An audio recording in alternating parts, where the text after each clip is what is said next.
ያሳለፍነው ዓመት የሰላም የመቻቻልና የብልጽግና ተምሳሌቱ ክልላችን የሀገራችን የማንሰራራት ማሳያ የሚሆን ውጤት በሁሉም ዘርፍ ያስመዘገብንበት ፍሬያማ ዓመታችን ነው።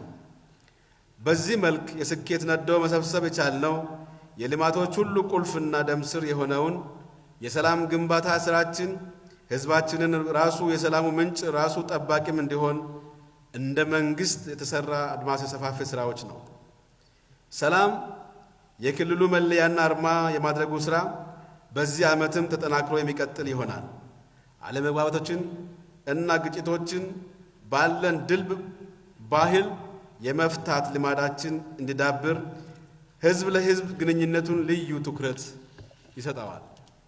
ባሳለፍነው ዓመት ድልና ስኬት ውስጥም የወሰድነው ትምህርት ቢኖር ያለንን ጸጋ ምን ያህል ምቅ እንደሆነና ካለው አቅም አንጻር ገና ስራ ያልጀመር መሆኑ ነው። ለዚህም ነው ዘንድሮ አንዱን ዓመት እንደ 5 ቆጥረን የምንሰራው።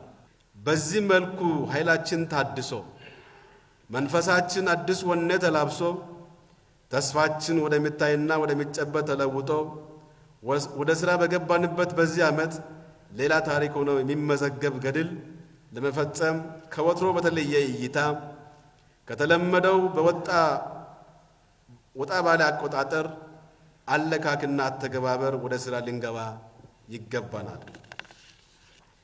የተከበሩ አፈ ጉባኤዎች፣ የተከበራችሁ የሁለቱም ምክር ቤት አባላት፣ ክቡራትና ክቡራን፣ በበጀት ዓመቱ አንዱ ዓመት እንደ 5 ዓመት፣ አንድ ወር እንደ 5 ወር፣ አንዱ ሳምንት እንደ 5 ሳምንት፣ አንዱን ቀን እንደ 5 ቀን፣ አንዱን ሰዓት እንደ 5 ሰዓት ይቆጠራል።